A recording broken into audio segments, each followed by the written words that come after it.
Bienvenidos nuevamente, estimados alumnos. Durante esta clase repasaremos definiciones, conceptos básicos, algunos conceptos también de farmacocinética y farmacodinámica, resistencia, mecanismo de acción, clasificación e indicaciones frecuentes y útiles de estos antimicrobianos. Cuando uno se pregunta cuál y qué características debe reunir el antimicrobiano ideal, se enfrenta a diferentes variables a tener en cuenta para tratar de responder este interrogante.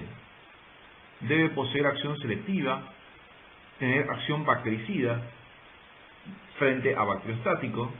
Esto, si bien depende de la condición clínica y la condición que vayamos a tratar, en un tratamiento empírico inicial, en un paciente grave, que sea bactericida es algo que vamos a tratar de elegir, que no sea gran inductor de resistencia, que pueda permanecer estable en líquidos corporales, ser soluble en humores y tejidos, dependiendo el cuadro clínico, el foco, la etiología y el germen que queramos nosotros tratar, que no sea inductor de respuesta alérgica, tener espectro de acción limitado, y si todo esto fuera igual, el costo del antimicrobiano sería algo que nos haría decidir qué es mejor para nuestro paciente. Siguiendo con la diapositiva anterior, es importante definir nuestro antibiótico ideal para nuestro paciente debido a que el 20% de los pacientes de la consulta ambulatoria reciben antibióticos, aproximadamente un 20% de los pacientes ambulatorios de consultorio y de la emergencia reciben una prescripción de antibióticos. Un 20% aproximadamente de ellos presentará algún efecto adverso relacionado a nuestra prescripción, y estos efectos adversos pueden llegar hasta un 30% en los pacientes internados, un poco menos en los ambulatorios. Entre el 40 a 50% de los pacientes hospitalizados reciben antibióticos. En nuestro nosocomio, el Hospital Lago Mayores, ese número a veces es mucho mayor. Esto consume casi el 50% del presupuesto farmacéutico hospitalario y representa entre un 15 a un 20% del gasto total en salud. Entre un 30 a un 40% del total de las prescripciones de los antibióticos en pacientes hospitalizados son inadecuadas. Es por esto que conocer nuestro antibiótico ideal es de vital importancia en nuestro accionar como médicos. Las bases en la cual nosotros vamos a sustentar un correcto uso de un antimicrobiano radica en el diagnóstico preciso de una infección. Esto se puede lograr con una correcta anamnesis y una confección adecuada de una historia clínica. Predecir el agente etiológico y su sensibilidad a los antimicrobianos es de vital importancia.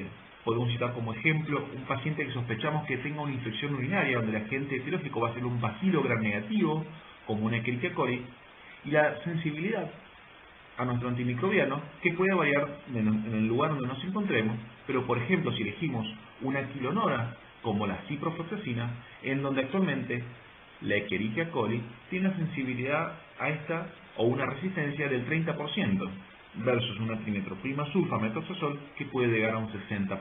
Conocer estos datos es de vital importancia. Si estamos frente a un huésped sano o inmunocomprometido, claramente es diferente. Una inmunosupresión debido a una enfermedad oncológica o oncohematológica por fármacos que inmunosupriman como los corticoides o una enfermedad infecciosa como el HIV, nos replantean nuestro tratamiento empírico inicial y nuestra cobertura antibiótica. El lugar de la adquisición de la infección puede ser que venga de la calle, va a ser de la comunidad, que esté relacionado con los cuidados de la salud, por ejemplo, un paciente que dializa o que concurre en forma frecuente a un hospital, por ejemplo, a recibir tratamiento oncológico, o un paciente que ingresa por cualquier razón a un nosocomio y después de 72 horas internados comienza con signos de infección. Como ya hemos hablado, el tratamiento empírico inicial que se realiza en la mayoría de los pacientes, más del 90%, ya sean ambulatorios u hospitalizados. Esto se debe usar no más de 72 horas, tiempo suficiente para evaluar una respuesta clínica, que podemos decir que cese la fiebre, la estabilización clínica y hemodinámica, la frecuencia cardíaca, su presión arterial, su estado clínico general mientras esperamos los cultivos y serologías realizadas al ingreso para continuar con nuestro tratamiento empírico inicial o un ajuste de la medicación. Claro que es importante, ya sea en pacientes internados o ambulatorios, la vía de administración y la dosis. Hay pacientes graves que claramente requieren un tratamiento rápido y por vía endovenosa y a dosis alta, dependiendo también el lugar de la infección. En cambio, otros pacientes que con un tratamiento bioral, que tengan buena disponibilidad el antimicrobiano, puede ser una excelente opción terapéutica. Continuando con la diapositiva anterior, es de vital importancia el drenaje de colecciones, retirar cuerpos extraños, catéteres, etc. y liberar obstrucciones de la vía biliar para una mejoría clínica del paciente. Es muy importante identificar el microorganismo responsable, ya sea a través de métodos serológicos, realizar cultivos de materia fecal, de orina, hemocultivos, de vías aéreas, secreciones, etc., que nos guíen en nuestro tratamiento. Siempre vamos a monitorizar la respuesta clínica, buscando factores hemodinámicos, presión arterial, frecuencia cardíaca, descenso de la curva febril. Por supuesto, también vamos a buscar en los análisis y los métodos diagnósticos complementarios, por ejemplo, la disminución de la leucocitosis, los reactantes de fase aguda que desciendan. La duración de la terapia antimicrobiana va a depender de la etiología que nosotros estemos tratando. Hay algunas que son más cortas, por así decirlo, como puede ser una infección de vía aérea superior, versus a una larga, como puede ser una osteomelitis o una endocarditis. La mayoría de los esquemas antibióticos están pautados y respetar la duración del tratamiento antibiótico es vital. La terapia adyuvante nos refiere a que muchas etiologías infecciosas o cuadros clínicos requieren un aporte extra de otros tratamientos, como pueden ser gamma-globulinas, como pueden ser los corticoides, como pueden ser los factores estimulantes de colonias en los pacientes neutropénicos. Y por último, discernir la fiebre infecciosa de no infecciosa es vital. Más del 30% de las fiebres, ya sean ambulatorios o internados, pueden no ser infecciosas y puede deberse a procesos oncológicos o colagenopatías, como por ejemplo la vasculitis.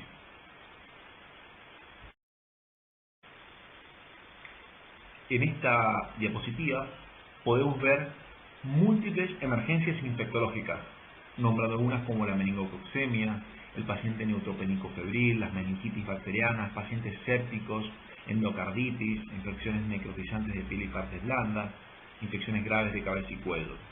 Todas estas infecciones requieren un tratamiento empírico inicial, como ya algo mencionamos. Esto reduce la mortalidad en un 50% cuando es adecuada.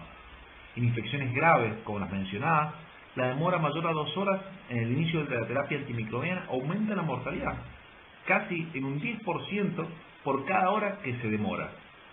Por esto, conocer el antimicrobiano y no enlentecer la administración es de vital importancia. La respuesta al tratamiento antibiótico depende de una adecuada interacción entre el huésped, la bacteria y el antibiótico, y es la base en la cual descansa el uso racional de los antibióticos. La complejidad de esta interacción que podemos ver se refleja en la variabilidad en relación a la dosis-respuesta.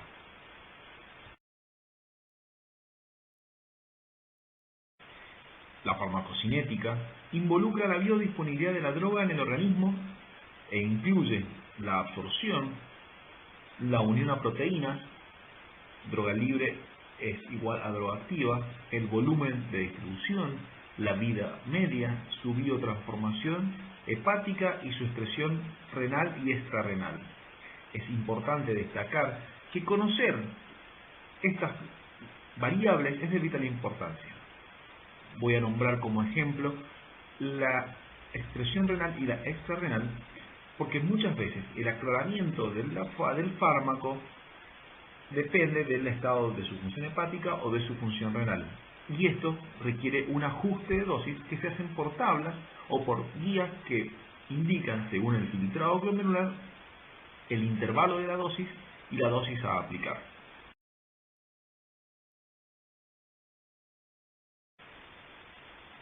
Si hablamos de farmacodinámica, esta evalúa la eficacia terapéutica en base a la relación entre dos variables, concentración plasmática del antibiótico y la concentración inhibitoria mínima del microorganismo a ese antimicrobiano. Para que sea adecuada, el microorganismo debe ser sensible a la concentración que alcanza el antimicrobiano en el foco que nosotros queremos tratar. La dosis, la vía de administración y los intervalos deben ser correctos. Factores locales y los factores defensivos del huésped tienen que ser correctos. Vamos a nombrar un par de definiciones a conocer, como la concentración inhibitoria mínima, que es aquella que dice: es la menor concentración del antibiótico capaz de inhibir el crecimiento bacteriano de 10 a las 5 unidades bacterianas en 1 mililitro de medio cultivo tras 18 a 24 horas de incubación. Y la concentración bactericida mínima es la menor concentración de antibiótico que destruye el 99,9% de las bacterias en un inóculo de 10 a las 5 unidades formadoras de colonias por mililitro. Otro concepto que debemos conocer es el efecto post-antibiótico, EPA. Es la capacidad de un antibiótico de inhibir el crecimiento bacteriano por un tiempo prolongado, 6 a 8 horas, luego que los niveles caen por debajo de la CIM. Podríamos decir que el EPA es el tiempo que tarda en recuperarse una bacteria de los efectos derivados de su exposición al antibiótico. Este efecto lo tienen sobre los bacilos gram negativos los antibióticos como los aminoglucósidos y las quinolonas, y dentro del grupo de los beta-lactámicos solo los carbapenem, sobre todo contra la pseudomonas. La mayoría de los antibióticos tienen un efecto postantibiótico frente a los cocos gram positivos. Durante esta fase, las bacterias son más sensibles a la acción bactericida de los polimorfos nucleares y además permiten un mayor intervalo interdosis. Otro concepto es el efecto antitoxina o inmunomodulador. Algunos antibióticos tienen la capacidad de inhibir toxinas bacterianas y modular la producción de citoquinas inflamatorias como factor de necrosis tumoral e interleuquinas. La clindamicina está en este grupo, que tiene capacidad sobre los anaerobios, el linezolid, sobre todo sobre la toxina de nombre Phantom Valentine de la Staphylococcus aureus meticilino resistente de la comunidad. Y los macrólidos modulan la producción de citoquinas proinflamatorias antes descritas. La muerte o la destrucción bacteriana producida por el contacto con el antibiótico puede clasificarse de dos formas: como muerte dependiente de concentración. Esto hace referencia es la eliminación de las bacterias más rápido cuando la concentración del antibiótico está apreciablemente por arriba de la concentración inhibitoria mínima, mayor a 10 a 12 veces. Si los antimicrobianos tienen efecto postantibiótico, esto puede establecer una pauta de dosificación que permita los niveles de antibiótico descender por debajo de la CIM durante una parte del intervalo de dosis, sin comprometer su eficacia. Los antibióticos que tienen este efecto son las quinolonas, aminoglucósidos, metronidazol, daptomicina, acitromicina y anfotericina. La muerte dependiente de tiempo, por otro lado, la actividad bactericida es constante y mayor cuanto más tiempo se mantiene la concentración del antimicrobiano por arriba de la CIM, tiempo mayor sobre CIM. Aquí deben mantenerse los niveles de antibiótico en sangre o en el foco por encima de la CIM durante el 50 al 70% del tiempo del intervalo interdosis, con los antibióticos con EPA, mientras que para aquellos que no tengan efecto postantibiótico, la concentración debe superar la CIM durante el 90 al 100% del intervalo. Esto implica que los mismos deben administrarse con cortos intervalos de tiempo interdosis o en infusión prolongada, de 4 horas, por ejemplo, o en forma continua. Esta propiedad la tienen los antibióticos beta-lactámicos, todo el grupo, glucopéptidos, linezolid, pofumicina, clindamicina y tetraciclina. Aquí podemos observar en forma de esquema farmacocinética y farmacodinámica. En esta diapositiva podemos observar un ejemplo en forma graficada, en concentración tiempo del pico y los antibióticos que logran su efecto, concentración dependiente, como son las quinolonas, los aminoglucósidos, metronidazol, acitromicina, anfotericina, entre otros. Acá el ejemplo que podemos observar es, si bien es la misma curva, podemos ver en la parte de abajo la línea de la concentración inhibitoria mínima y cómo un antibiótico que nombramos previamente como beta-lactámicos o glucopéptidos son tiempo dependientes, requieren estar más del 60% del tiempo por arriba de la concentración inhibitoria mínima para tener su efecto bactericida. Lo que es interesante destacar en esta diapositiva es un ejemplo de la concentración plasmática de un beta-lactámico cuando tiene una concentración inhibitoria mínima baja y se puede ver el tiempo interdosis que está gran parte de este por arriba de esta concentración inhibitoria mínima. Ahora, si la concentración inhibitoria mínima es elevada, yo tendría que aumentar mucho la dosis para tratar de lograr estar por arriba de la SIM sin lograr un efecto terapéutico o probablemente lograr efectos adversos. Frente a esta situación, una opción terapéutica adecuada sería realizar una infusión continua, como podemos ver el ejemplo de más abajo. Un interrogante que puede surgir en el uso racional de antibióticos es en quién indicar una infusión prolongada. Las dosis estándar deben ser reevaluadas en los pacientes con alto riesgo de fallo antibiótico, como el paciente crítico, portador de patógenos multiresistentes, como gérmenes BLE o carbapenemasa resistentes, inmunosuprimidos como antes hemos mencionado, o con altos volúmenes de distribución como los pacientes obesos. Otra estrategia de tratamiento antimicrobiano sería la combinación de antibióticos. Por ejemplo, para ampliar una cobertura, esto puede ser planteado en el paciente empírico inicial, en donde uno tiene bien definido el foco y quiere ampliar la cobertura, o sospecha que puede haber más de un germen involucrado. Por ejemplo, en los pacientes diabéticos que tienen infecciones de piel y partes blandas, se hace una gran cobertura, muchas veces para cubrir diferentes etiologías bacterianas, mientras se espera el resultado de cultivos. El sinergismo de antimicrobianos, como se ha pautado muchas veces en el tratamiento de la endocarditis infecciosa, o reducir resistencia, por ejemplo, en el tratamiento de la tuberculosis. Introduciéndonos en el concepto de resistencia antimicrobiana, es importante destacar que la resistencia bacteriana es específica del antibiótico y no de la clase de antibióticos. Podríamos decir que una bacteria puede ser resistente a una penicilina, pero sensible a una cefalosporina, aunque todos son beta-lactámicos. Por ejemplo, el Staphylococcus aureus es resistente a la penicilina, pero es sensible a las cefalosporinas de primera generación, o una pseudomonas puede ser resistente a la ciprofloxacina, pero puede ser sensible a la levofloxacina, siendo ambas quinolonas. Hay antibióticos que tienen capacidad de inducir la producción de mecanismos de resistencia. Se denominan antibióticos con potencial de resistencia y por esto se restringe su uso. Citamos como ejemplo la ceftazidina, la ceftriaxona, imipenem, ciprofloxacina, gentamicina o la vancomicina. Y hay otros que tienen sin potencial de resistencia, por lo cual no se restringe tanto su uso. Piperacina tazobactam, cefepime, meropenem o amicacina, entre otros.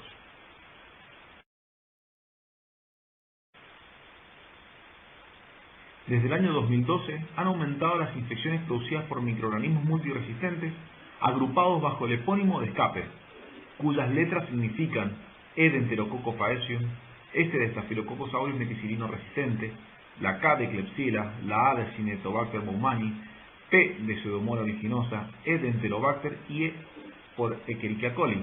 Algunos sugieren modificar el epónimo de escape y hablar de escape con C, a fin de introducir la C de por Clostridium difficile y dejar la E final para todas las enterobacterias. Es importante destacar que casi un 30% del total de las infecciones hospitalarias son producidos por estos patógenos y ocurren sobre todo en pacientes con internación prolongada, con morbilidad severa, posoperatorios complicados, internados en unidades críticas y con uso previo de antibióticos. Esto aumenta su mortalidad casi en un 50%, la estadía hospitalaria y el costo de esto.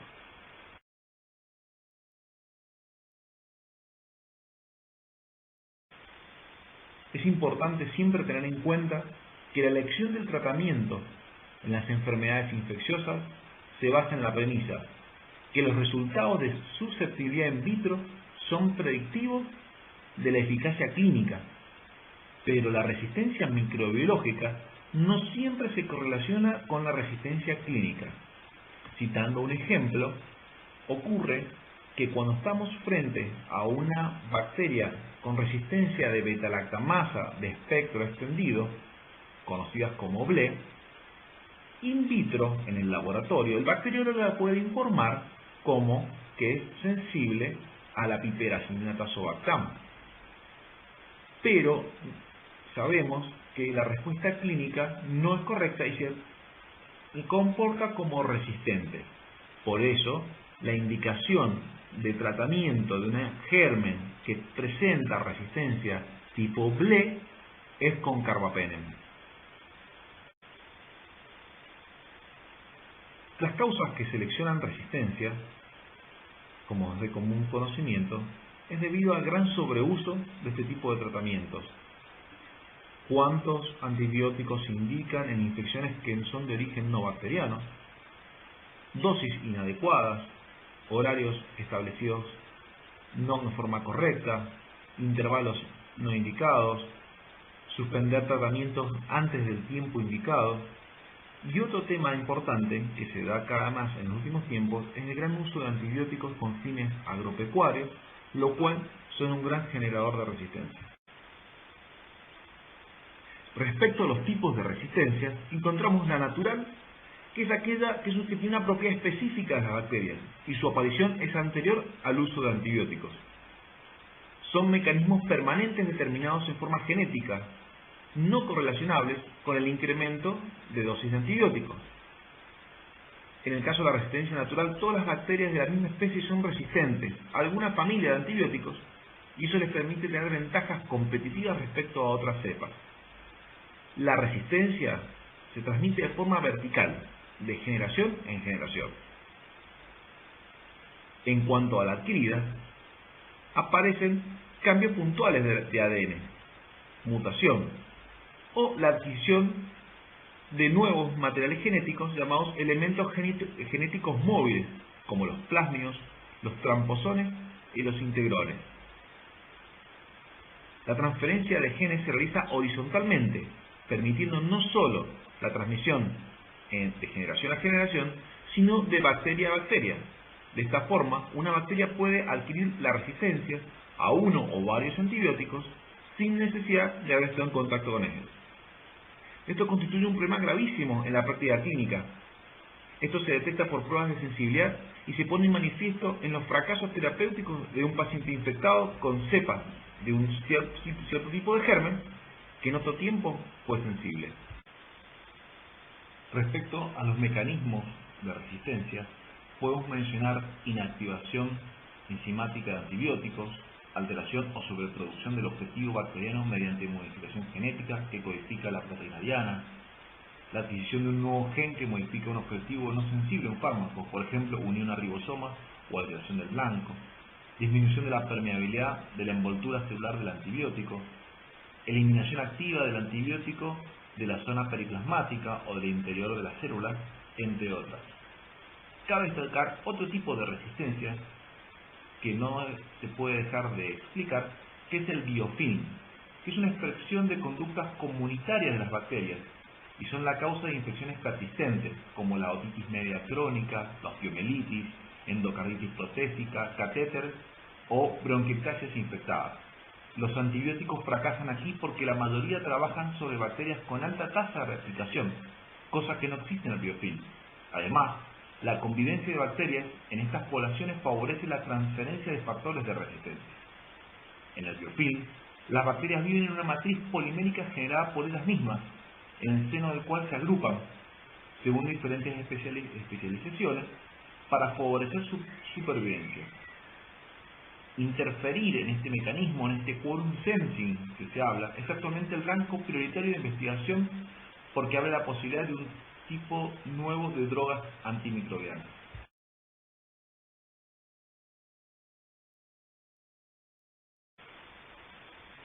En las imágenes de esta diapositiva podemos observar la estructura de las bacterias gram positivas y bacterias gram negativas.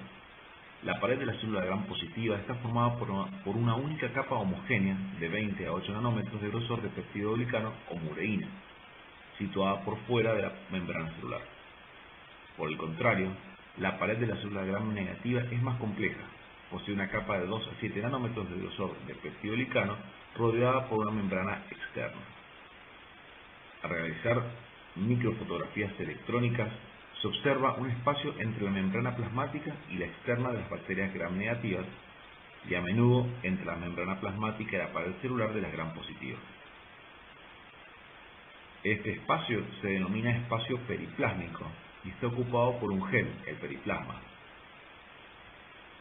El espacio periplásmico de las bacterias gram negativas contiene muchas proteínas que participan en la captación de nutrientes. Podemos citar como ejemplo las enzimas hidrolíticas como proteasas, lipasas, fosfatasas, etc., que convierten las macromoléculas en productos más pequeños que pueden ser metabolizados por la bacteria. El espacio periplásmico contiene también enzimas que participan en la síntesis del peptidolicano y en la modificación de compuestos tóxicos que podrían lesionar las células. Esta reacción de entrecruzamiento se hace con la participación de transcriptiasas también llamadas o denominadas proteínas fijadoras de penicilina, PBP, ya que son el sitio blanco de acción de la penicilina y de otros antibióticos beta-lactámicos. Estos se unen a las PBP, impidiendo la transpeptidación, provocando la lisis osmótica de las bacterias. Podemos observar en esta diapositiva desde que se introduce un antibiótico o grupo de antibióticos y hasta el momento que aparece la resistencia a dicho fármaco. Vemos que con el tiempo la brecha entre uno y otro se va achicando, y esto conlleva un grave problema y una crisis en el sistema de salud. Ya en el año 2013, el CDC declara que la raza humana está en una era post-antibiótica. Salen muy pocos fármacos antibióticos al mercado. Ya ninguno generalmente tiene gran espectro, como grupos de beta-lactámicos o quinolonas, etc. Y si no, se genera un antibiótico para un tipo de germen puntual, para una localización infectológica puntual, y que por lo general al poco tiempo genera resistencia. Sumado a lo que dice CDC, en 2014 la Organización Mundial de la Salud declaró un estado crítico respecto a la resistencia de antibióticos.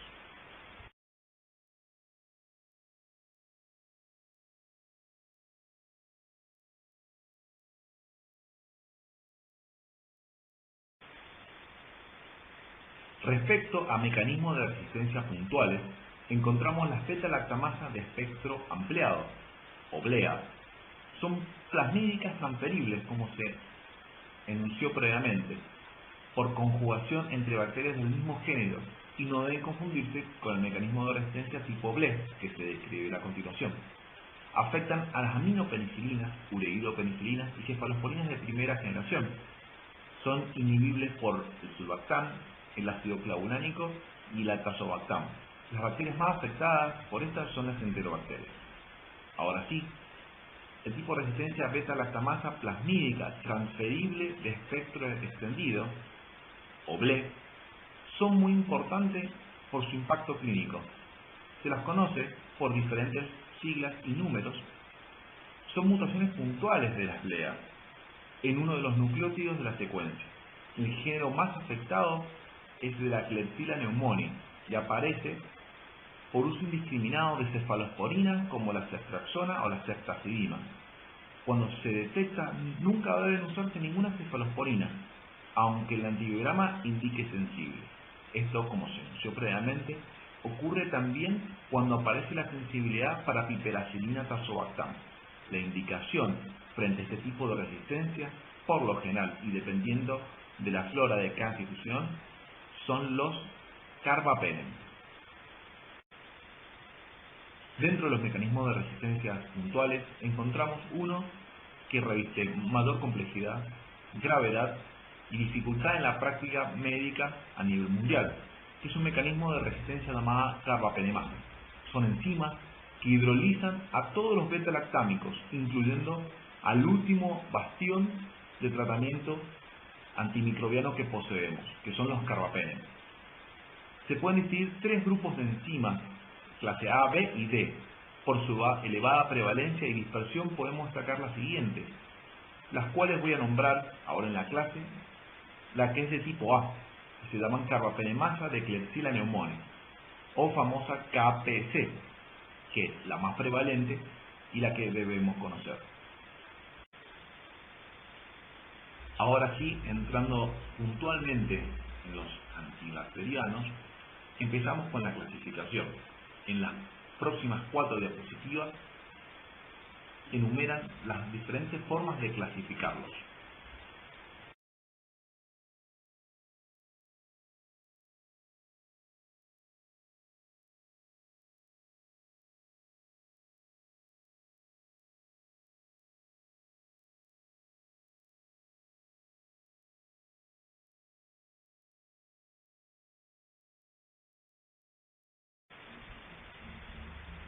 El primer grupo de antibacterianos que vamos a hablar son los beta-lactámicos. Son un grupo más importante de los antibióticos debido a que son bactericidas, que es una gran propiedad, presentan amplio espectro y pocos efectos adversos. Dentro de estos encontramos las penicilinas, las aminopenicilinas, ureidopenicilinas, los inhibidores de beta-lactamasa, que generalmente van unidos a estos beta-lactámicos, el grupo de las cefaloponinas, los monobactámicos y los carbapenemas. Como mencionamos previamente, es la clase de antibióticos más importante, los beta-lactámicos, pues son rápidamente bactericidas, amplio espectro, seguros y poco tóxicos. Están formados por un anillo de beta-lactámico de 4 átomos de carbono, responsable de su actividad antimicrobiana, y un anillo tiazolidínico, que juntos forman el ácido aminopenicilínico, el cual constituye la base de los beta-lactámicos. En cuanto al mecanismo de acción de los beta-lactámicos, son bactericidas, porque inhiben la síntesis de la pared bacteriana. La pared está formada por peptidoglicanos, que son cadenas de polisacáridos de N-acetilmuraínico o N-acetilglucosamina, que se alternan en forma lineal. Se alcanzan por cadenas laterales de tetrapéptidos que le confieren rigidez a la pared y protegen a la bacteria de la destrucción osmótica. Para conseguir este efecto bactericida, los beta-lactámicos deben unirse a las denominadas proteínas de unión a la penicilina, PBP, ubicadas en la membrana citoplasmática, e inhibir su actividad enzimática, o sea, la transpeptidación del peptidoglicano. Las PBP son enzimas endopeptidasas, carbopeptidasas, transpeptidasas, que intervienen en la síntesis del peptidoglicano. La inhibición de la síntesis del peptidoglicano conduce a la activación de enzimas autolíticas que destruyen la célula bacteriana. Los beta-lactámicos actúan en la fase de crecimiento bacteriano y no en la reposo, en la cual no se produce síntesis de la pared. Las bacterias producen diferentes tipos de PBP que son semejantes estructuralmente, pero diferentes en el número y las funciones que cumplen, y en la afinidad por diferentes tipos de beta-lactámicos. Generalmente se necesita la activación simultánea de muchas de ellas, PBP, para que los beta-lactámicos produzcan efectos letales sobre la bacteria. Dentro de la clasificación de penicilinas podemos encontrar las penicilinas naturales, como la penicilina G o la penicilina B, las aminopenicilinas, la amoxi y la ampicilina, las penicilinas antiestafilocóccicas, la carboximetilglicirina y las ureidopenicilinas como la piperacilina. El espectro antimicrobiano de la penicilina G abarca cocos gram positivos, cocos gram negativos como la Neisseria mentitidis y bacilos gram positivos como el Clostridium bacillus, tanto facultativos como anaerobios, así como espiroquetas y aquellos bacilos gram negativos anaerobios.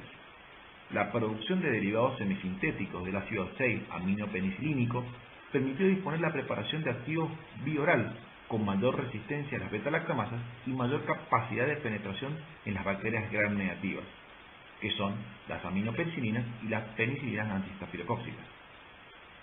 Las penicilinas antipseudomonales, como la carboxi y la ureidopenicilina, si bien son estables frente a las beta-lactamasas cromosómicas propias de las pseudomonas, pero no lo son frente a las plasmídicas, por eso han caído en desuso.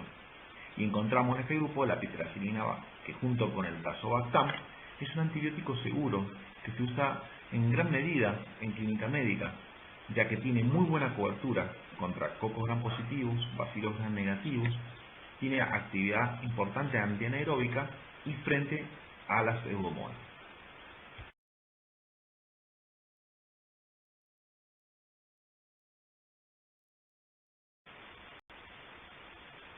Los llamados inhibidores de las beta-lactamasa son moléculas que contienen en su estructura un anillo beta-lactámico. No tienen casi ninguna acción antibiótica, pero presentan una gran afinidad por las beta-lactamasas. Estas enzimas son producidas por las bacterias que destruyen la actividad de determinados beta-lactámicos de acuerdo al tipo de enzima. Los inhibidores son conocidos como inhibidores suicidas, debido a que una vez que se unen a la enzima, la destruyen, pero estos también son destruidos. Hay tres tipos en uso clínico: el ácido clavulánico, el sulbactam y, como veremos a continuación, el tazobactam. Estos inhibidores unidos a penicilina o cefalosporina recuperan la actividad perdida de estas como consecuencia de la producción de beta-lactamasas. Estas beta-lactamasas deben ser susceptibles al inhibidor para que esta combinación sea efectiva. Podemos citar como ejemplo, la beta-lactamasa producida por el Bacteroides fragilis es susceptible al sulbactam. Por lo tanto, la combinación de ampicilina-sulbactam es adecuada para tratar las infecciones por este microorganismo.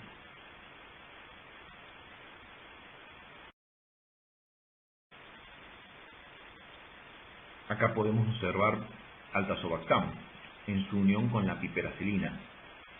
Este antibiótico, que genera gran cobertura y de amplio espectro, ya que cubre cocos, bacilos, anaerobios y a pseudomonas, patógenos generalmente asociado a las internaciones y asociado a los cuidados de la salud, como antes se habló, es el antibiótico empírico inicial para los pacientes neutropénicos febriles, los pacientes que requeremos una amplia cobertura, que presentan más de un foco. Son bactericidas y son antibióticos que no inducen resistencia, como veremos otro o se ha nombrado previamente. Es de vital importancia que todo médico conozca este tipo de antibióticos debido a las propiedades que antes mencionamos. Aparte, se puede utilizar para cubrir infecciones respiratorias, intraabdominales, de la vía urinaria y hasta de piel y partes blandas.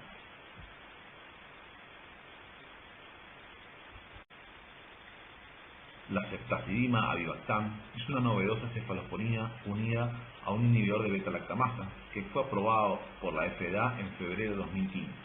Es activo frente a bacilos gram negativos, tales como la pseudomonas o algunas enterobacterias también. La adición del avibactam a la ceftazidima protege a esta de la degradación por patógenos productores de beta-lactamasa de espectro extendido e inhibidores de la carbapenemasa como la KPC y también por mecanismo AMP.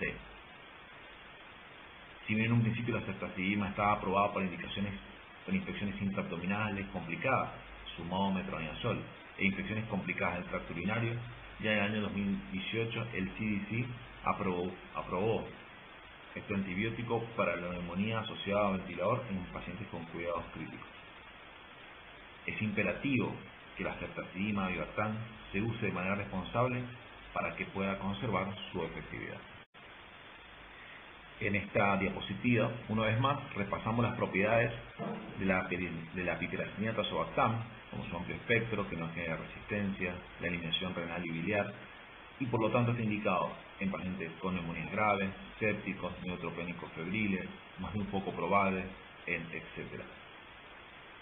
Esta combinación, que generalmente se utiliza en dosis de 4,5 gramos cada 6 u 8 horas, es muy activa contra los cocos gram positivos y negativos, incluidos meses, enterococos, bacilos gram negativos, pseudomonas, anaerobios intestinales, sobre todo los bacteroides como grupos fragilis y bucales, streptococcus, protela, etc.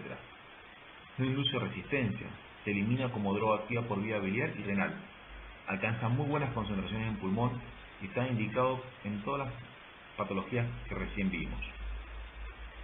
Es de notar la importancia del conocimiento de este antibiótico. En esta diapositiva podemos observar los efectos adversos más frecuentes de los grupos de antibióticos beta-lactámicos. Es importante que todo médico conozca tanto las indicaciones como los efectos adversos de todos los fármacos que indica, en especial los antimicrobianos. Cabe destacar que es importante que uno se los enseñe y se los diga al paciente que se está por prescribir el antibiótico, dado que es importante que no desista de usar el antibiótico si aparece alguno de ellos o se comunique con la brevedad. Advertirlo de los efectos adversos puede llevar a cumplir un esquema de tratamiento antibiótico correcto. Las cefalosporinas resultan de modificaciones en las cadenas laterales en posición 3 del anillo y 7 del anillo bacterolactámico. Acorde con su espectro antimicrobiano y el momento de su desarrollo, se clasifica en diferentes generaciones. En general, podemos decir que a medida que sube la generación, las cefalosporinas van perdiendo potencia contra los cocos gram positivos, sobre todo el estáfilo, y van ganando actividad contra los bacilos gram negativos. Las cefalosporinas de primera generación son muy activas contra el Staphylococcus aureus meticilino sensible, algunos bacilos gram negativos como el coli, proteus y algunos neumococos. No tienen actividad contra el enterococo ni anaerobios como los bacteroides, ni el Staphylococcus aureus meticilino resistente hospitalario o comunicado o de la comunidad. Generalmente son usados para infecciones por Sameter, endocarditis, artritis, osteomielitis y celulitis, y en profilaxis de cirugía.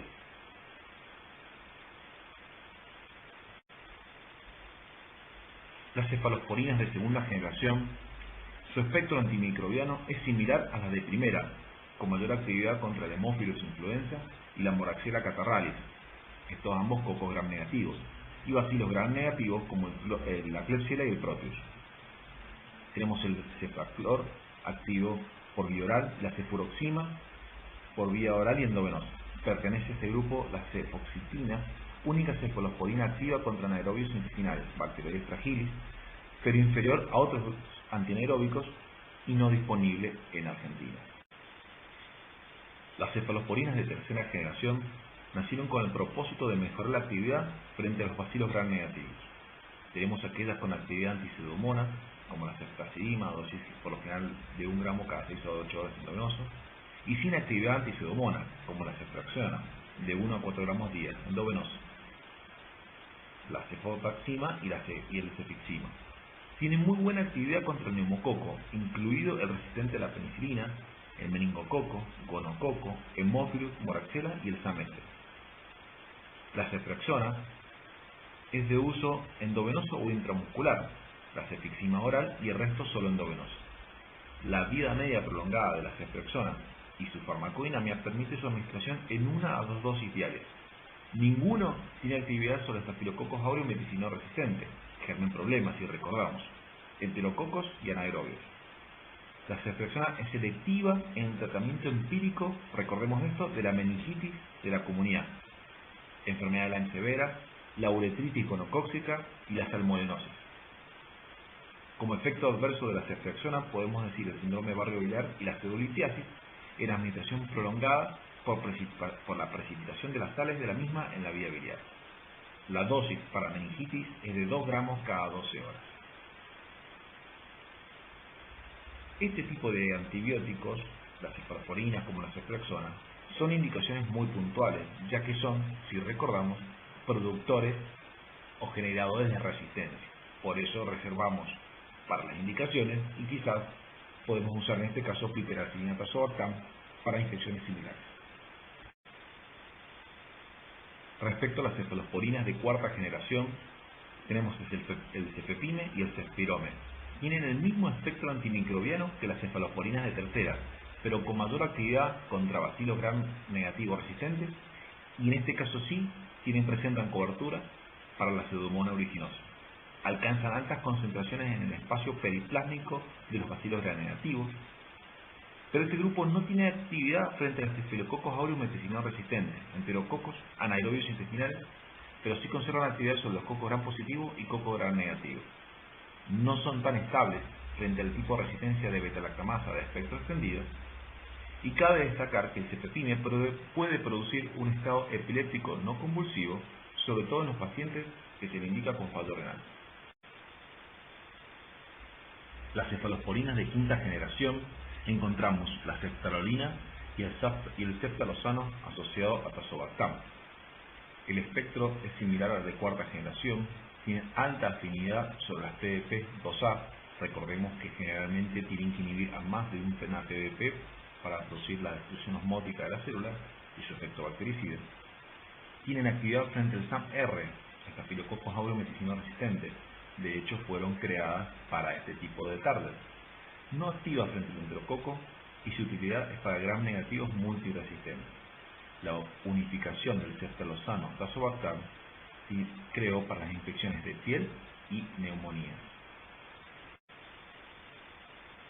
Los carbapenem, patentados en el año 1976, derivados del hongo Streptomyces, están formados por un anillo betalactámico y un anillo lateral hidrodenínico. Son antibióticos rápidamente bactericidas con alta afinidad a las PBP mencionadas previamente, sobre todo PBP2 y 3 en los bacilos gram negativos y las PBP 1, 2 y 4 en los cocos gram positivos. Poseen un efecto postantibiótico largo sobre cocos gram positivos, cocos gram negativos y bacilos gram negativos. Son estables frente a las beta-lactamasas de espectro extendido, lo cual es una indicación fundamental, y son los antibióticos de más amplio espectro que contamos a la fecha. Como mencionamos previamente, este grupo de antimicrobianos, los carbapénicos, tienen alta afinidad sobre PDP de cocos y bacilos. Al actuar sobre la pared les da su potencialidad bactericida. Son activos contra cocos gram positivos. Podemos mencionar Staphylococcus aureus meticinos sensibles, neumococos, incluidos los penicilinos resistentes, streptococos y enterococos. Cocos gram negativos como el meningococo y el gonococo, bacilos gram negativos y frente a la pseudomonas aeruginosa, incluidos las cepas productoras de beta-lactamasa de espectro extendido, anaerobios bucales e intestinales y cierta actividad in vitro contra algunas micobacterias. Son inactivos frente a los Staphylococcus aureus meticinos resistentes hospitalarios de la comunidad, el enterococo, Faecium, Conidobacterium, Stenotophonophomonas, Burkholderia cepacia, el Clostridium mycoplasma y la clamidia. Dentro del grupo de los carbapenem encontramos el ertapenem, que tiene un espectro antimicrobiano frente a bacterias gram positivas y gram negativas aerobias anaerobias, exceptuando, como podemos observar, la pseudomonas, el acinetobacter, el enterococo y el Staphylococcus aureus meticino resistente. Una virtud que posee el ertapenem versus los otros antibióticos del grupo es que se puede dar una sola dosis diaria intramuscular o endovenoso. Está indicado en infecciones intraabdominales, en el pie diabético, neumonía adquirida de la comunidad en pacientes internados, profilaxis en cirugía abdominal y se transforma en una excelente alternativa para cumplir el tratamiento al alta, ya que se puede colocar, como mencionamos, en forma intramuscular. Los carbapénicos son los antibióticos más poderosos existentes a la fecha, por lo que deben usarse solo en indicaciones precisas como infecciones graves nosocomiales, en huéspedes inmunocomprometidos, infecciones por microorganismos resistentes y como monoterapia en infecciones polimicrobianas, y si es posible siempre con un organismo aislado y con sensibilidad conocida. Usados en infusiones de 2 a 4 horas aumenta la actividad bactericida. Y si bien existen diferentes carbapenemasas como la metalo-beta-lactamasas, cromosomales o adquiridas, producidas por bacilos gram negativos, como Pseudomonas, Acinetobacter, etcétera, que lo inactivan. La resistencia del SAM-R y el Enterococcus faecium se debe a la menor afinidad de las PDP 2 y 5 respectivamente para este tipo de antibióticos. Y el último antimicrobiano dentro de los beta-lactámicos que vamos a analizar son los monobactámicos, y acá encontramos el Astronam, patentado en el año 86.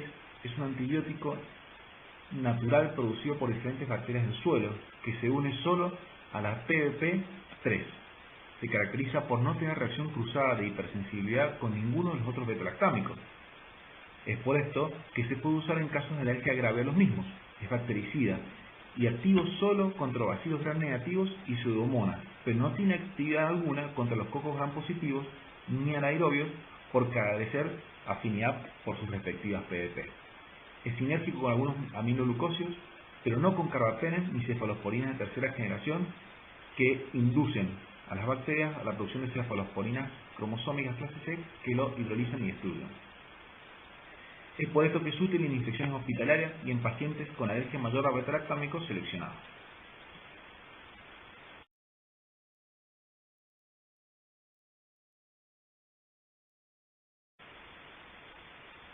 Ahora nos introducimos en un nuevo grupo de antimicrobianos, llamados aminoglucósidos. Son antibióticos que se unen electrostáticamente a la superficie bacteriana, atraviesan la pared bacteriana por un mecanismo que demanda energía e inhiben la síntesis proteica por una unión de tipo irreversible a las proteínas de la subunidad ribosomal 30S, que son muchas proteínas, y 50S, que es una sola. En concentraciones elevadas en el foco o en sangre, son capaces de inhibir la síntesis de la membrana bacteriana y por esto ser bactericida, como en otras oportunidades hemos nombrado. Esta es una muerte dependiente de concentración. Los disponibles a la actualidad son la gentamicina, la amikacina, tobramicina, neomicina, la kanamicina y la streptomicina. Los aminoglucósidos más utilizados son la gentamicina y la amikacina, y el resto en indicaciones específicas como la streptomicina y la kanamicina en tuberculosis, algunos también en forma de colirio. Los betalactámicos optimizan su penetración celular y por ello la combinación es sinérgica. Son activos principalmente contra bacilos gram negativos, recordar, bacilos gram negativos, especialmente las enterobacterias y la pseudomonas aeruginosa, algunas cepas de cocos gram positivos, incluidos el Staphylococcus aureus y enterococos, Mycobacterium tuberculosis y Brucella. El labur cordelia, la Stenotrophomonas y el Staphylococcus aureus meticino resistentes son todos resistentes a los aminoglucósidos. Alcanzan muy bajas concentraciones pulmonares y no atraviesan la barrera hematocefálica. Cabe recordar que la amikacina es la más activa contra cepas beta-lactamasas de espectro extendido positivas y micobacterias atípicas.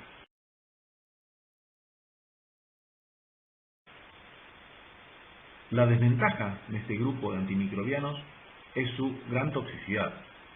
Los aminoglucósidos no sufren metabolización en el hombre y se excretan activos por la orina por filtrado glomerular. Su nefrotoxicidad puede alcanzar hasta un 25% con insuficiencia renal no oligúrica y a veces reversible por un mecanismo fosfolipídico y necrosis tubular a nivel de las células del tubo contorneado proximal donde se acumula. Dentro de estos, la amikacina, por su menor acumulación a este nivel, es un poco menos nefrotóxica.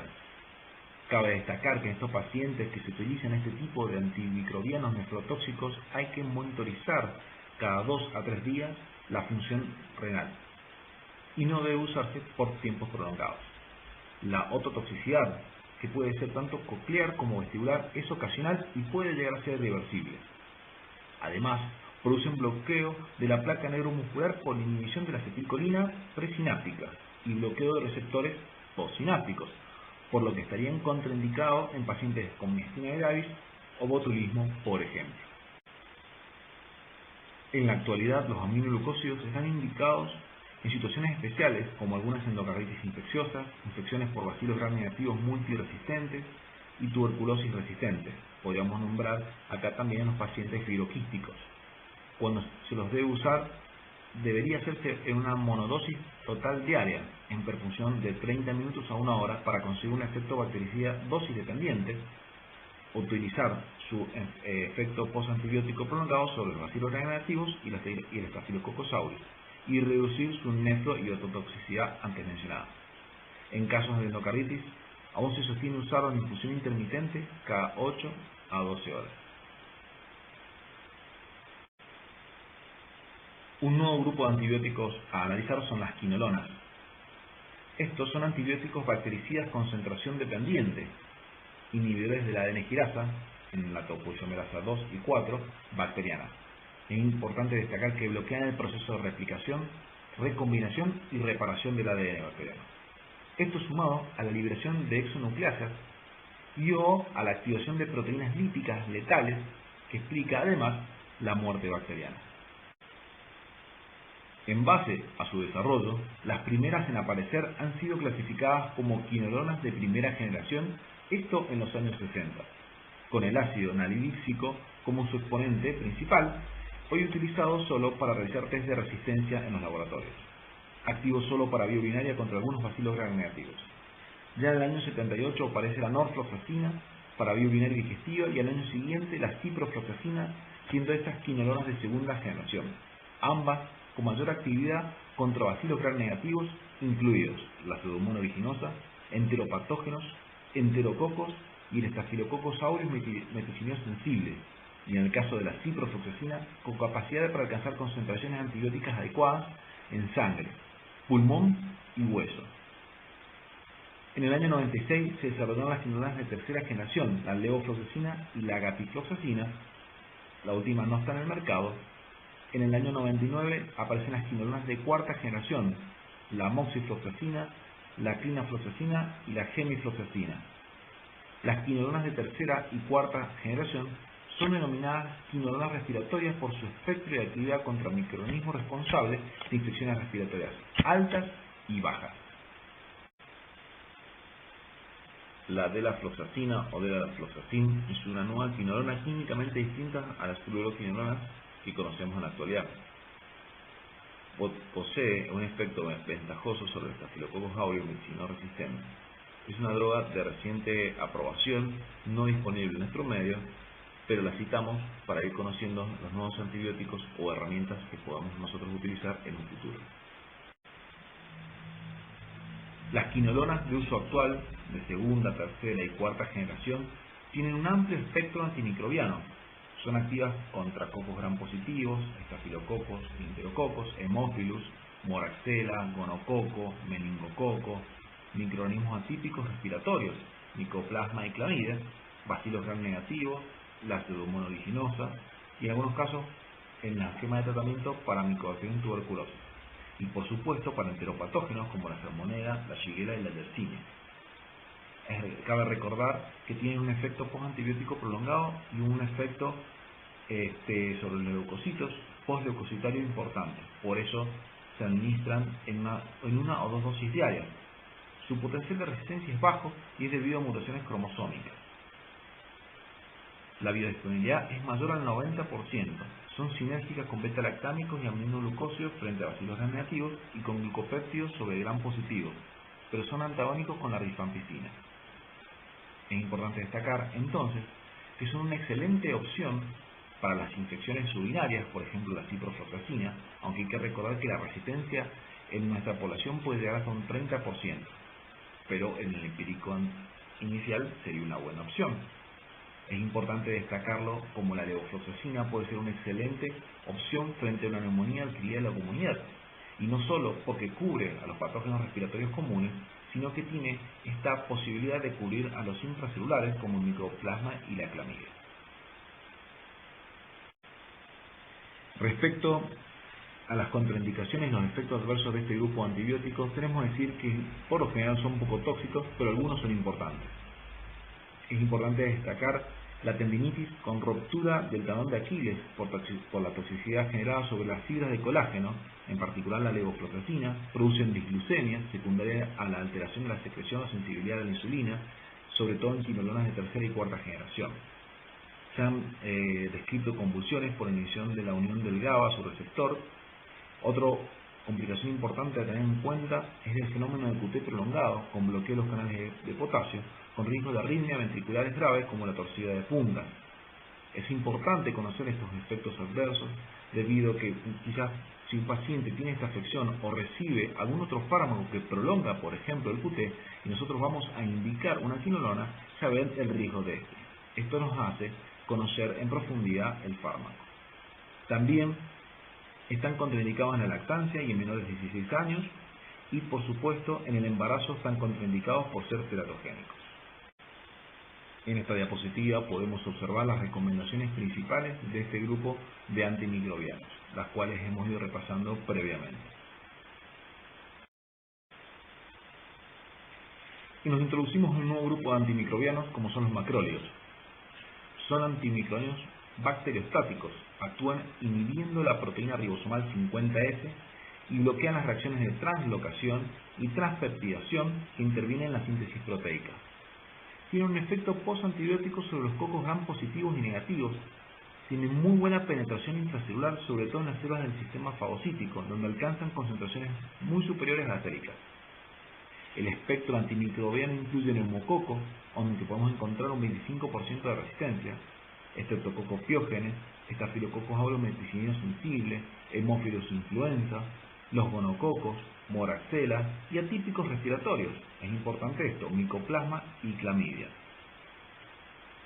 Clamidia trachomatis, Propionibacterium acnes, Rhodococcus, Helicobacter pylori, micobacterias atípicas, entre otros.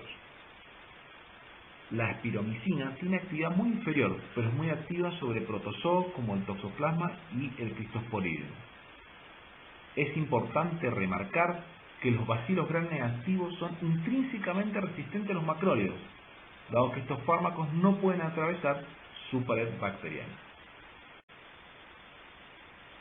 Como se mencionó previamente, los macrólidos, aparte de su función o su actividad antimicrobiana, poseen propiedades antiinflamatorias, efectos denominados inmunomoduladores.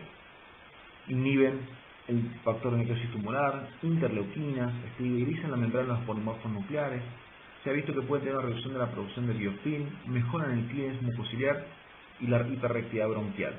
Estos efectos inmunomoduladores se postulan como beneficiosos cuando se usan combinados con betalactámicos en el tratamiento de la neumonía grave de la comunidad.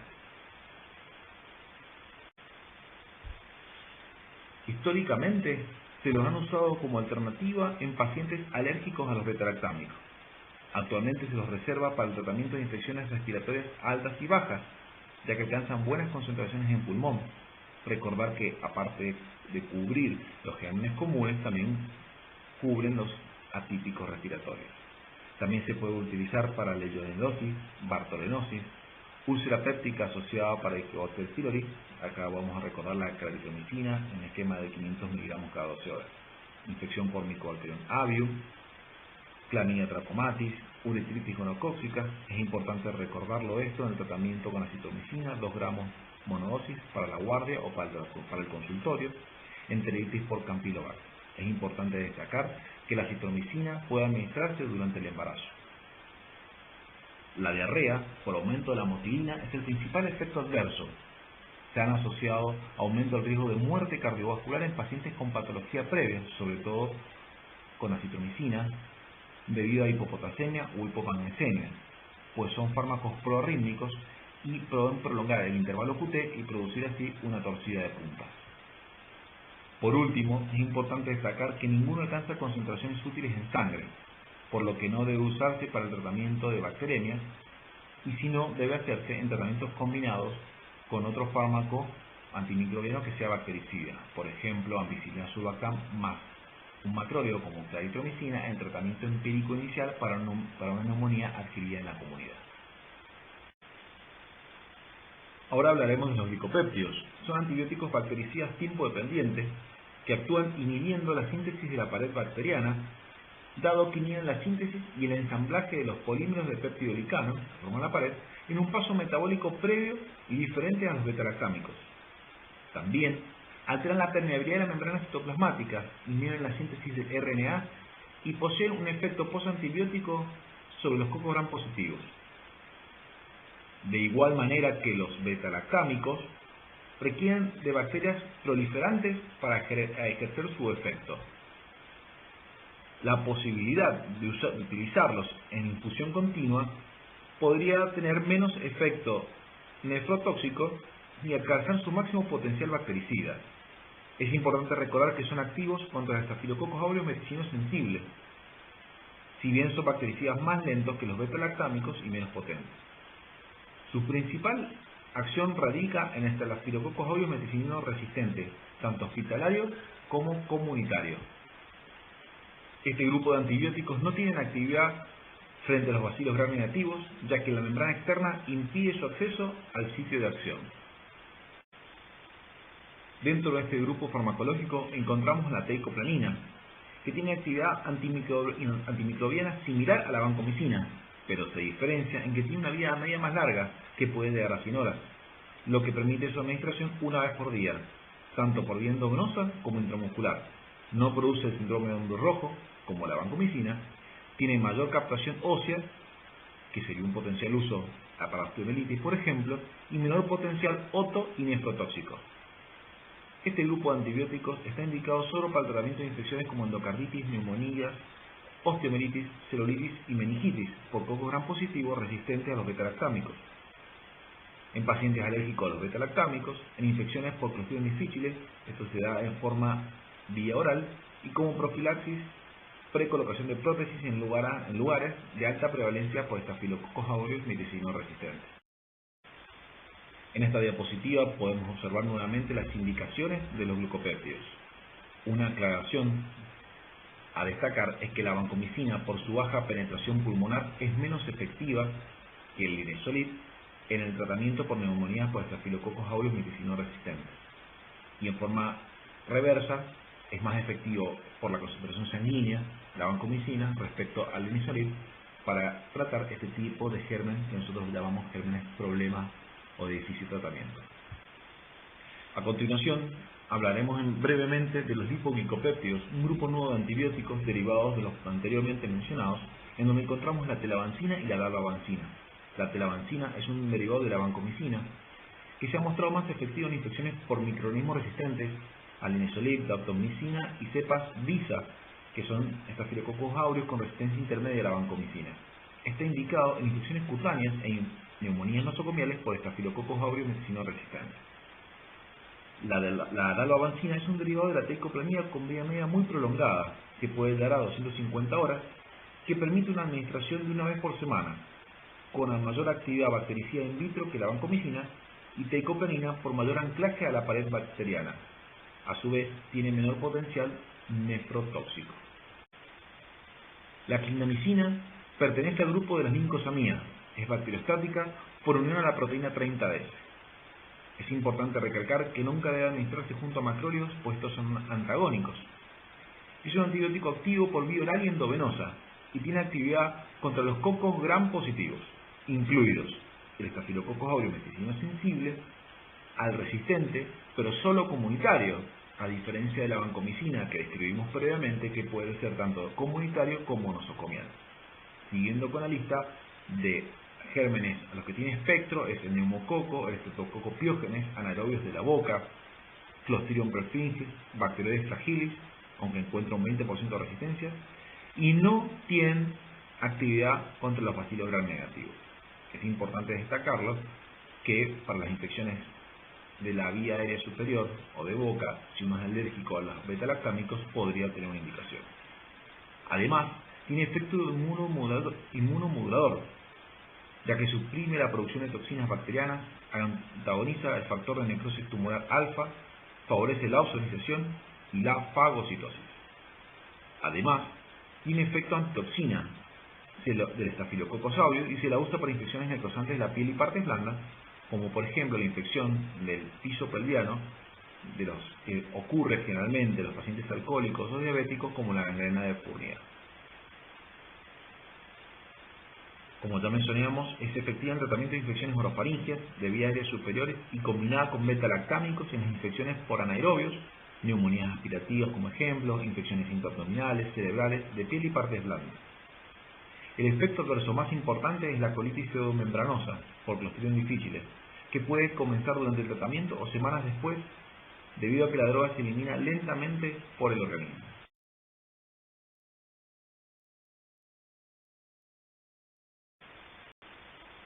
El metronidazol es bactericida a concentración dependiente, tiene capacidad de atravesar la pared de los abscesos y se encuentra disponible para uso oral y endovenosa. Penetra la célula bacteriana por difusión pasiva, transformándose en un compuesto intermedio con radicales libres que daña el ADN bacteriano y causa la muerte celular.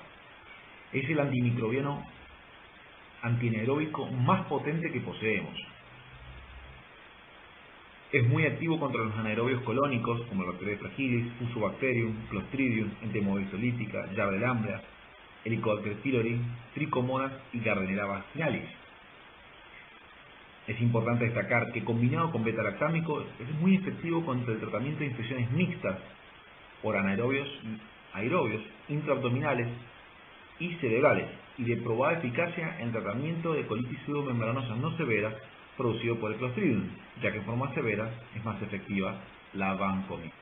Es un antibiótico que está contraindicado en el embarazo por ser teratogénico y durante la lactancia, y puede producir efecto antabús, rubor facial y de cuello, palpitaciones, taquicardia, hipotensión, vértigo, náuseas y vómitos con la ingesta de alcohol. La trimmetoprim sulfametoxazol es un antibiótico introducido en la década de los 60, pero su uso ha aumentado significativamente a partir de 1980 por la epidemia del HIV-Sida. La combinación es bactericida pues inhibe la síntesis de folatos y con ello el ADN bacteriano. La relación óptima de trimetoprima y sulfametoxazol para la sinergia es de 1 a 20. Posee propiedades inmunomoduladoras debido a que aumenta la actividad bactericida y la quimiotaxis de los neutrófilos, la fagocitosis de los macrófagos, mientras que reduce la proliferación linfocitaria y la inflamación sistémica. Es un antibiótico que tiene muy buena penetración intracelular y es activo contra gran cantidad de gram positivos, como pueden ser sobre todo, y es de destacar, Staphylococcus aureus meticilino resistente comunitario, otra opción de tratamiento junto, por ejemplo, con la clindamicina. A su vez, tiene actividad para Pneumocystis jirovecii y el Plasmodium falciparum, entre otras indicaciones de importancia. Dentro de las reacciones adversas de la trimmetoprim sulfametoxazol encontramos las reacciones de hipersensibilidad cutánea, como el síndrome de Sweet, síndrome de Stevens-Johnson, síndrome de Lyell o la psoriasis eritrodérmica. Además, depresión de médula ósea con citopenias, deficiencia de folatos, hiponatremia, hiperpotasemia e hiperuricemia. La nefritis intersticial, la meningitis inducida por drogas y la psicosis aguda son efectos adversos de este grupo de fármacos importantes. Se mantiene como tratamiento electivo para la neumonía por Pneumocystis jirovecii, toxoplasmosis cerebral, Staphylococcus aureus meticilino resistente comunitario y como profilaxis de infecciones oportunistas, como por ejemplo por Pneumocystis jirovecii, en pacientes con HIV, en tratamientos prolongados con corticoides e en infecciones urinarias recurrentes. La rifampicina pertenece al grupo de las rifamicinas, sintetizada ya en el año 1956. Es un antimicrobiano usualmente bactericida, pero puede ser bacteriostático dependiendo del microorganismo y de la concentración de la droga. Su actividad bactericida es concentración dependiente y tiene un efecto postantibiótico prolongado. La rifampicina es activa frente al Staphylococcus aureus, incluido el SAMR, los Staphylococcus aureus negativos, Streptococcus pyogenes, neumococo, meningococo e Haemophilus influenza, y por supuesto también en tratamiento contra el bacilo tuberculoso. Es importante destacar que la mayoría de los bacilos gram negativos son intrínsecamente resistentes. La resistencia a la rifampicina ocurre cuando es usada inapropiadamente como monoterapia y se debe a menudo de mutación de genes. La rifampicina es usada combinada en el tratamiento de infecciones por estafilococos, sobre todo frente a cuerpos extraños, por ejemplo la endocarditis protésica. También es utilizada en meningitis neumocóxica asociada a vancomicina y ceftriaxona. La rifampicina tiene propiedades ventajosas en el tratamiento de las infecciones crónicas por estafilococos. Es bactericida, logra altos niveles intracelulares y puede penetrar el biofilm. En estudios con animales, la terapia adyuvante con rifampicina muestra beneficios en infecciones por cuerpos extraños, como dijimos previamente, en este caso con prótesis, y en osteomielitis. La rifaximina es una rifamicina que actúa solo en la luz intestinal y es pobremente absorbida. Es activa contra organismos gram positivos, incluido el Clostridium difficile, y esencialmente contra patógenos entéricos, sobre todo E. coli, Yersinia, Shigella, entre otros. Está aprobada para el tratamiento de la diarrea del viajero, causada por cepas no invasivas de E. coli, infecciones por Clostridium difficile, y para el tratamiento de la encefalopatía hepática. Las tetraciclinas son antibióticos bacteriostáticos que penetran las bacterias por difusión pasiva, actúan sobre la unidad ribosomal 30S e inhiben la síntesis proteica. También altera la permeabilidad de membrana bacteriana, inhibe la síntesis enzimática como fosforilación oxidativa. Las más utilizadas en la actualidad son la doxiciclina, la aminociclina y la tigecyclina. Tienen un amplio espectro, son activas contra cocos gram positivos, incluidos el neumococo, estafilococos aureus meticilino sensibles, algunas cepas de SAM-R, coagulasas negativos, atípicos respiratorios, clamidia, brucela, rickettsia y plasmodium. Encontramos en nuestro medio la vía oral. Dentro de los efectos adversos producen fotosensibilidad, pigmentación cutánea y ungueal, la aminociclina, y síndrome de lupus-like, la aminociclina, diarrea con coloración marrón y amarilla de los dientes.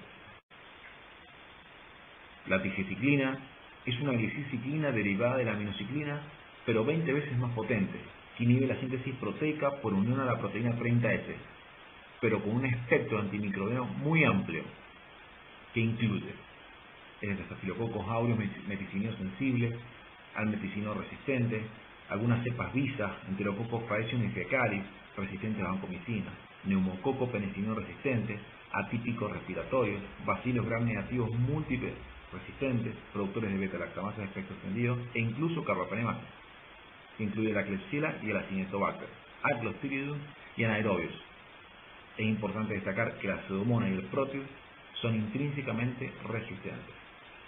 Todo esto lo hace muy tentador y pensar que es un superantibiótico, pero a pesar de esto tiene grandes ventajas, que es bacteriostático, no alcanza concentraciones útiles en sangre, pues difunde rápidamente los tejidos, lo que impide su uso en bacteremia, y la concentración pulmonar y urinaria es pobre, lo que limita su eficacia en el tratamiento de las neumonías nosocomiales e infecciones urinarias. Ha demostrado eficacia en el tratamiento de las infecciones abdominales complicadas de piel y partes blandas. Por último, ya en el año 2012, la FDA informó un aumento de mortalidad entre un 4 versus un 3% asociado al uso de tigecyclina comparado con otras drogas, y se atribuyó a la muerte por progresión de la infección. En esta diapositiva podemos encontrar las indicaciones de la tigecyclina. Las oxazolidinonas fueron descubiertas en el año 1987 y pertenecen a este grupo el linezolid y el tiosolid.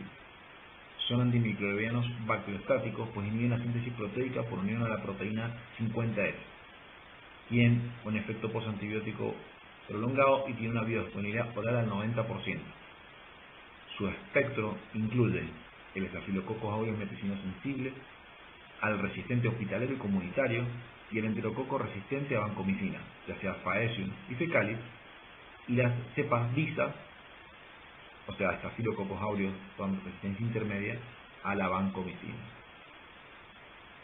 Es importante destacar que el linezolid tiene un efecto inmunomodulador, ya que tiene la capacidad de antagonizar la toxina de Panton Valentine producida por el SAM-R de la comunidad, que produce necrosis fisular y lisa a los neutrófilos.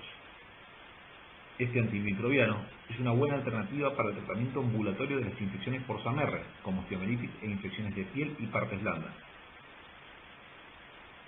Es importante recalcar que debe evitarse el uso concomitante con inhibidores de la recaptación de serotonina por el riesgo de desarrollar un síndrome serotonínico.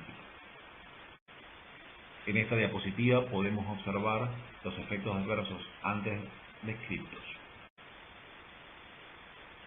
El colistin es una poliglicina E. Es un antibiótico bactericida con concentración dependiente. Tiene efecto postantibiótico contra los bacilos gram negativos y muy bajo potencial de resistencia. Además, actúa también como detergente de membrana, facilitando la penetración de otros antibióticos, por ejemplo, los carbapenem. La combinación de colistin más un carbapenem frente a gérmenes que presentan resistencia tipo KPT es una gran estrategia de tratamiento. Es activo principalmente contra bacilos gram negativos multiresistentes, como Acinetobacter, Klebsiella, Pseudomonas, incluida productoras BLE y carbapenemasa. Hay que recordar que es inactivo frente a Serratia, Proteus, Burkholderia, contra organismos gram positivos y anaerobios. Es un antimicrobiano que ha demostrado ser eficaz en el tratamiento de infecciones respiratorias, abdominales y bacterianas producidas por microorganismos resistentes. Además, puede usarse en forma de aerosol para infecciones respiratorias en casos de fibrosis quística.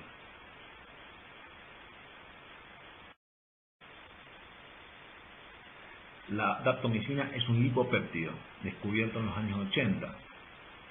Es un antibiótico bactericida a concentración independiente de acción rápida. Es activo sobre cocos gram positivos, incluidos Staphylococcus aureus meticino sensible y el Staphylococcus aureus meticino resistente, enterococos resistentes, incluso los resistentes a vancomicina, linezolid y sinercid, que es otro grupo de antibióticos que ha caído en el sur. Es sinérgico con la gentamicina para estafilococos y enterococos.